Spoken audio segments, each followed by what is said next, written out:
Hey guys, welcome to another bonus episode of Let's Play Tales of Xillia.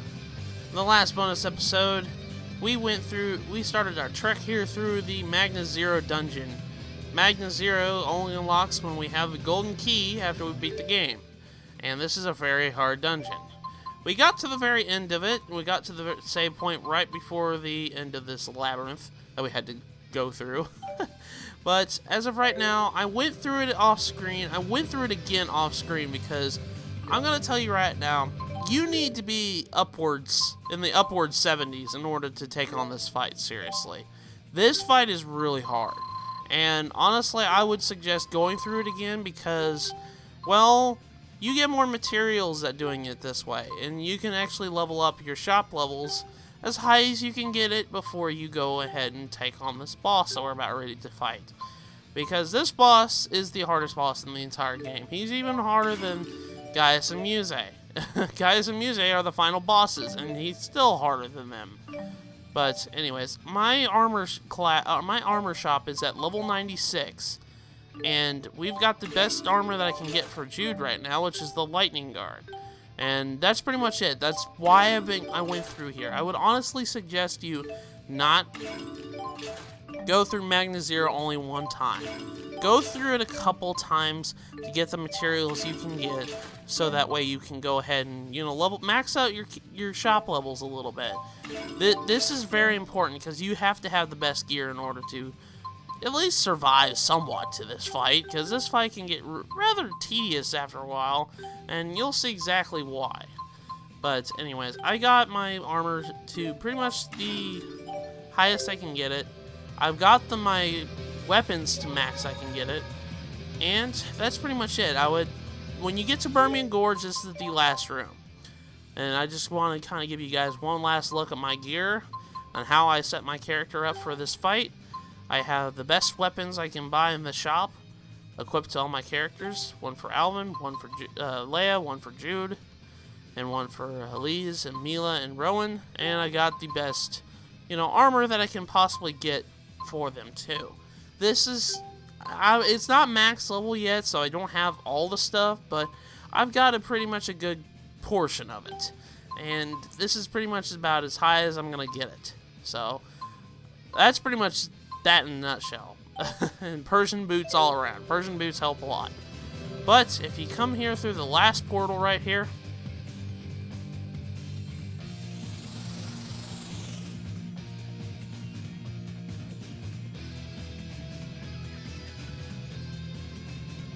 welcome, champions of battle.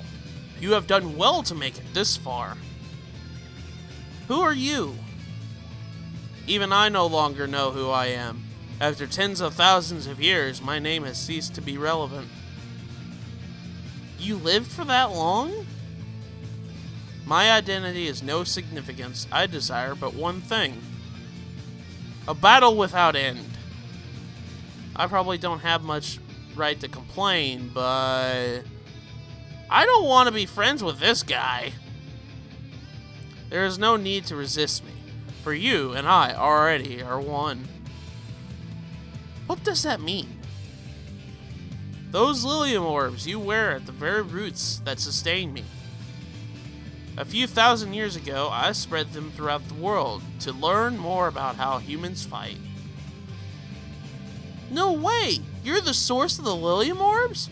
But, why exactly? Having reached the limits of my own power, I needed to find some means of growing even stronger. Humans may be weak, but they possess an incredible capacity to learn. Lilium orbs are tools that provide me with any new combat knowledge humans devise. It was a discovery of the Lilium orbs that first gave the humanity the power to battle monsters. Without them, we could never have developed the wealth of arts and techniques we use today. All of which now belong to me. So your power is the embodiment of all warfare in the whole of human history? Were you involved with the creation of the Devil's Beast as well? Indeed I was. I shared a portion of my power with a human who desired it, and he had created them.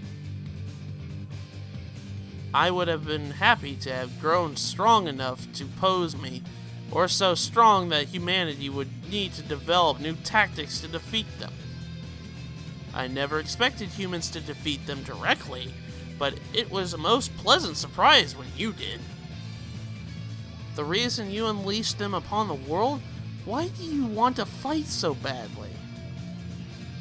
Because combat is what sustains me. Now come, let us sup the banquet of battle. This doesn't seem to be up for discussion.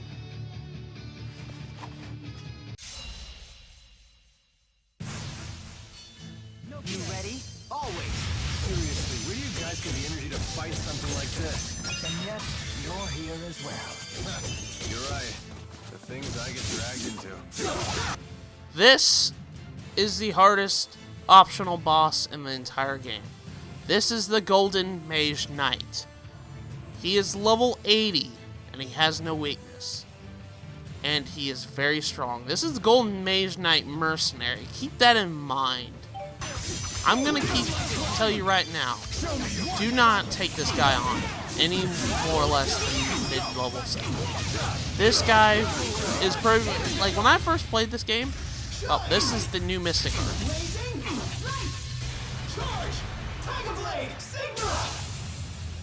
Tiger Blade Sigma. When you use Shattering Demon Fist while linked with Mila in Overlimit, you can go ahead and hold X, and you do a new Mystic Art. It's called Tiger Blade Sigma. It's not as strong as, Final Fury, but it's a really neat Mystic Art. And it's actually the first in the Tales series that it's a dual Mystic Art. It has both Jude and Mila in the Mystic Art itself. But anyways, this boss fight is hard as balls, because one little mishap, he will attack you and do massive amount of damage that will kill you instantly. This guy really sucks, and he's really, really fast. He is a lot faster than any person you've faced before.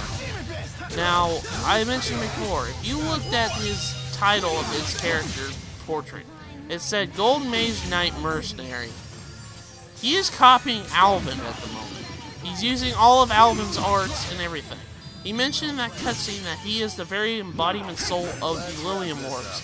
He has learned everything humanity knows how to do with fighting with the Lilium Orb Beta. So he pretty much took Alvin's Lilium Orb and is using it against us. He knows everything humans know how to do. The best way I can really suggest is if you're fighting Alvin. You fought Alvin a couple of times. You know what he's going to do. Be careful whenever you do, because he can charge up just as bad as Alvin can. And he will use arts like Fierce Demon Fang. Fierce Demon Fang will pretty much kill you instantly if you get hit. It's not fun. But he has a lot of HP. This battle's going to drag on for a long time. And I'm going to tell you right now, it looks like we're about ready to beat him, which we kind of are. But this isn't the end of this fight. So keep wailing on him as much as you can. I honestly would suggest linking up with Alvin for this fight, because he does, break guards. But once we beat him... That's totally unfair! Be careful. It seems they also possess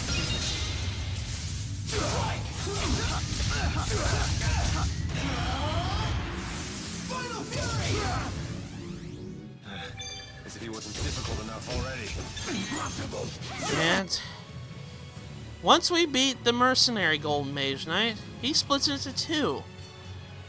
He splits into two more characters. The Golden Mage Knight Conductor, level 80, no weakness. And as you guys can kind of see the theme here, we have the Golden Mage Knight Duelist. It's also level 80, and it has no weakness. And it's got a very strong P attack. This is kind of the gimmick of this fight. He will split into multiples after every phase you do. And that multiple will, and these multiples of these Golden Mage Knights will link up and use linked arts. And not only that, they have a crap ton of HP, and they're very quick.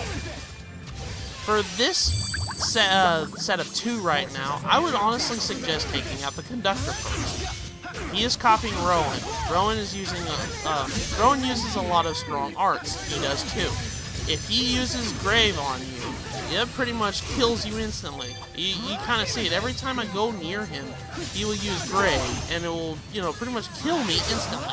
I have like 5,000 HP. It does that much damage. It's ridiculous.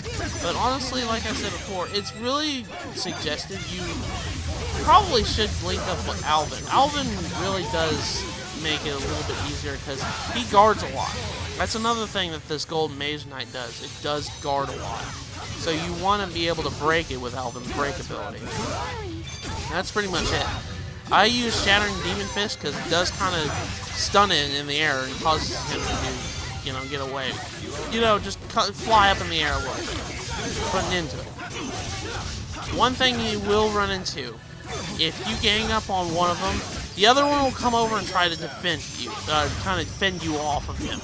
So be careful of that. So if you're trying to, focus all your energy on one Golden Mage Knight, be expecting to come over for the other one to come over and, give you a good whooping. But that's pretty much it. Like I said before, my strategy with the Golden Mage Knight is taking out the art user first. The art user, that uses the magic and stuff like that, is probably going to be, it has less HP and is pretty much the more annoying one. And the duelist, it kind of is a little bit slower than, the mercenary was. The mercenary was pretty fast. He, was using his swing blades and everything. The duelist kind of, does a little bit of it. Just pokes you with the stick and everything. He's still kind of fast, and he still moves around on the screen and everything. But that's pretty much it. Duelist shouldn't give you too much trouble. It's the Conductor you should be really worrying about. That's why I always focus on him first. But, as always, have your 2 healers with you, because this boss fight will cause you to die many, many, many times. And I'm going to tell you right now, this is the fight you need to save your Omega Elixirs for. Because the Omega Elixirs are going to be your saving grace. That kind of determines whether or not you win or lose. Because in certain situations, especially after this, it's going to get really hairy in an instant. There's been many times I've lost to this boss fight, and this is, when I first played, I didn't really get a game over very much. This is the one that I had to pretty much keep doing this boss fight over and over and over again. There's always that one boss fight that you had to fight in RPGs that stonewalls you. This one is it. What? Again? Wait. Doesn't he feed off the competitive nature of humans? That means... As long as humans are willing to fight, he may be indestructible.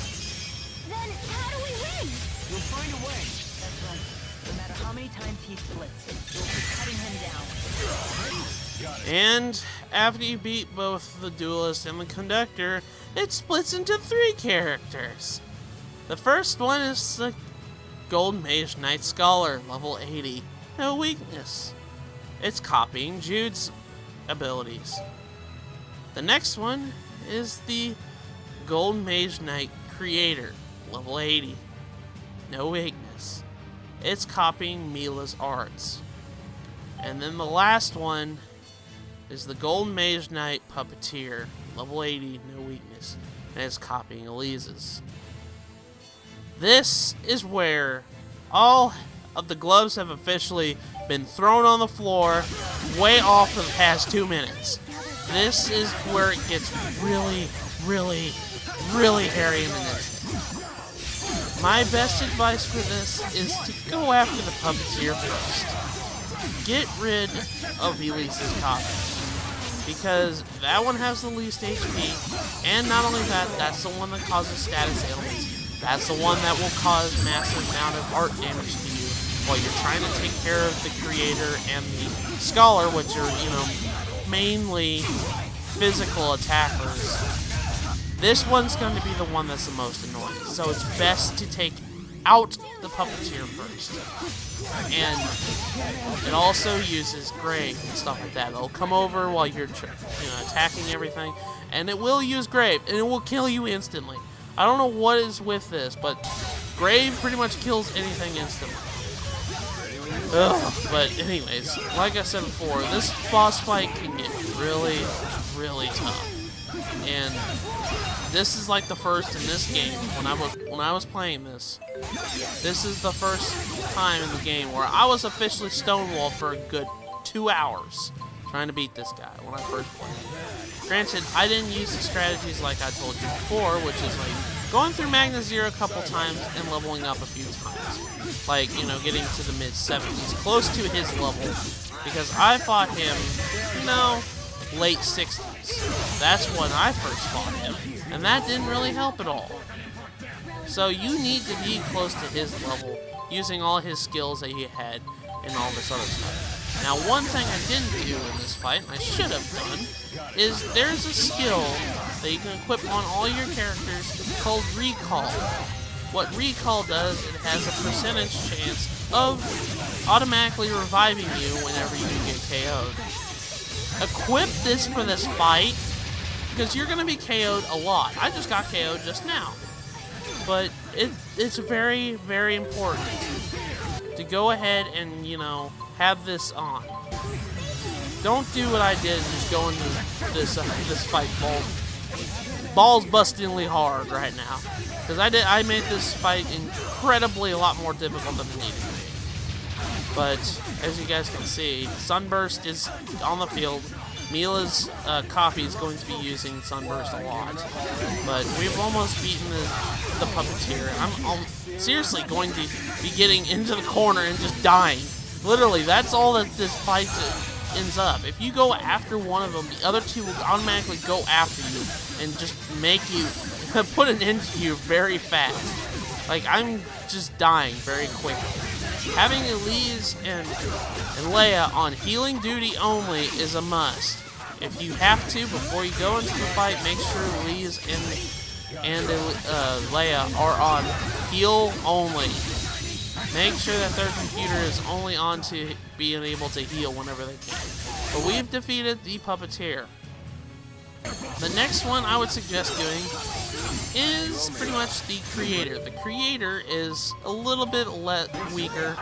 It has less HP than the scholar, and it pretty much just uses support abilities like with arts and physical arts and all this other stuff. Or not physical arts, but just, arcane arts and whatnot. It uses, Sunburst and all this other stuff. It does not have the the four great spirits like Mila does, but it's very important to take care of it. I honestly always take care of the creator after I've already killed the puppeteer.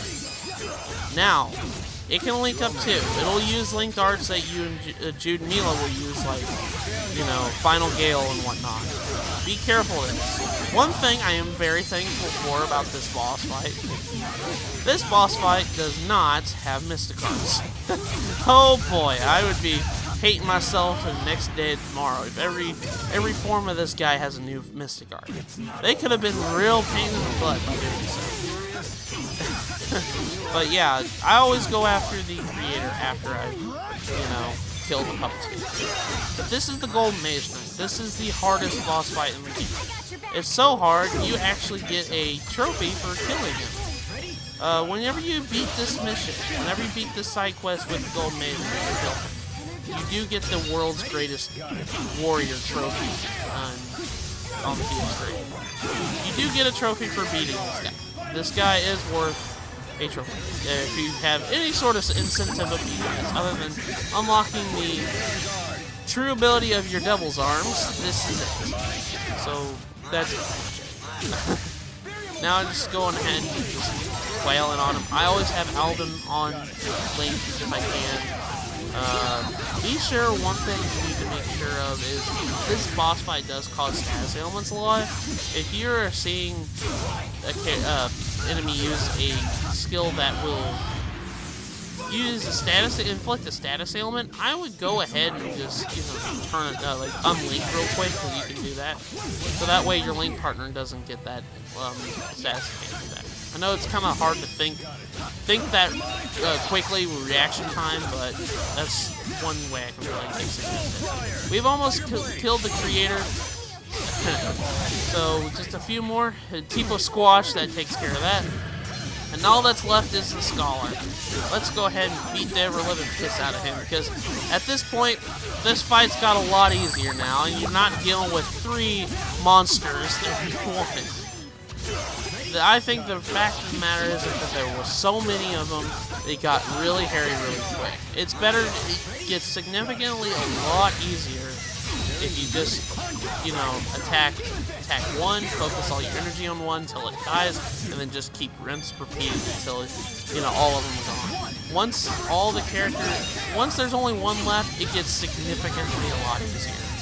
So, it's not that hard. But there we go, we've defeated the Golden Mage Knight. That was really close. And you get a crap ton of experience point for doing so. You see how long that fight took? 11, 12 minutes. When each boss fight is taken like 5 at most. But upon defeating him, you do get all the stat increasing items at least once. And you know what the good thing is? You can fight this boss multiple times. I can't stop. Every time you go through Magna Zero, he will be waiting for you. And he will challenge you, and you can keep grinding experience points off of him.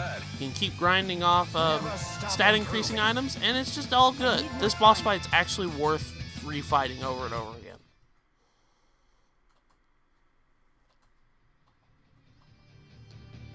You actually defeated me. Incredible! How strong will you become? How long will you continue to fight?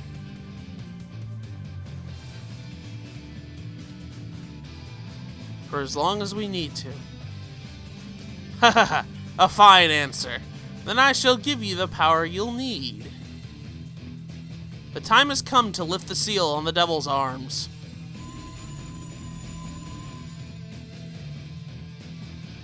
Now go.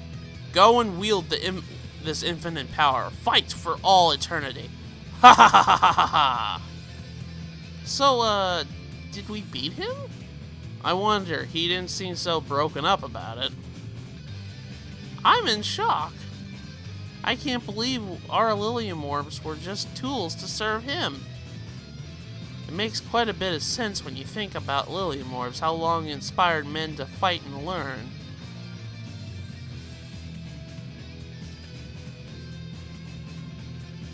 I think there's more to them than that. My Lilium Orb gave me the power I needed to accomplish what I had to. I don't think tools are inherently bad or good. I agree with Jude. Whether a tool is used for good or evil depends entirely on the user. Well, maybe the Devil's Arms are like that too. He said something about lifting their seal? I agree. I don't see why we should deprive ourselves. We should use them to help achieve our goals.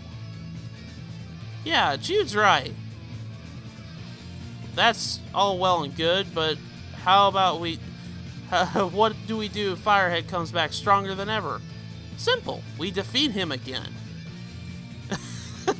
That's pretty much it. The Devil's Arms have awakened. The more enemies you defeat, the stronger they become. If you defeat an enemy while linked, a Devil's Arm equipped by your partner will also grow more powerful as well. And this is the true power of the Devil's Arms once you defeat the Golden Mage Knight. Once you do so, you earn the Death Breaker, which is I got the Death Breaker, which is break ability, and you get the World's Greatest Warrior trophy. Sorry you and had to see me like that. title, I should say. You get the World's Greatest Warrior title. But what's important is we have unlocked the true power of the of the Devil's Arms. Look how much my stats increase with this. It goes from 3,132 P attack to 5,094. It has gone so high. Look how much significant this is now. These are the best weapons in the game. Hands down. And it's only because you unlock their true potential. The more enemies you defeat, the stronger they get. And they have infinite possibilities until they can get as high as they can. As you guys can see, all my characters are gaining over 1,000 attack, 1,000 art attack, and all this other stuff. Look at that. I mean, at least didn't get that big of a boost, but you get my picture here. Rowan didn't get that big of a boost either, but it's like Jude gained 2,000 attack from that one little buff. But that's pretty much the true power of the Devil's Arms. They are the strongest weapons in the game, and it's as strong as you need them to be. But you can go back into Magna Zero anytime you want to, and you can actually go and fight the Golden Mage Knight again if you want to. And you can kind of grind off of there until you get to max level, and get those trophies and titles as well. Anyways, another thing that we got for defeating the Golden Mage Knight, if we come down here to, another thing that we got was another tome right here. If we come down here and look at this, we get the I cannot say that word. Indefatigable. The tome that grants Jude access to the grounded stance skill. This is probably the best skill that you can have for Jude. If we come down to skills and take a look at it, if we come all the way down and see it, grounded stance. What grounded stance is, if we find it, there it is. Avoid staggering when both feet are on the ground. So as long as you're on the ground, you will not be staggered at all. And as you guys can see, it's worth 30 SP for a reason. But that's pretty much it. That's all the stuff that we've done, we can do in this game. We've done all the collectibles, we've done all the other stuff, we've completed the game and everything. And as you guys can see, we have completed every single side event in the game. There's 108 of them, and we have completed every single one. Now that's pretty much in a nutshell. We have done everything. And we gained power of the ultimate weapons and everything. But that's kind of a letdown that this is the last thing you're getting after you've done everything in the game. There's really not much you can do left after this. But that's what I'm going to be saving for the next bonus episode. In the next bonus episode, you're probably wondering, well, I got the new Devil's Arms. What can I do from here? What you can do is you can start New Game Plus at this point. So in the next episode, we're going to be taking a look at New Game Plus and kind of going off of that and how another tip you can actually use to get through the game a lot faster and being able to, you know, get all the titles and trophies and all this other stuff that you need to do. So with that, I will see you guys in the next bonus episode. Take care, everybody.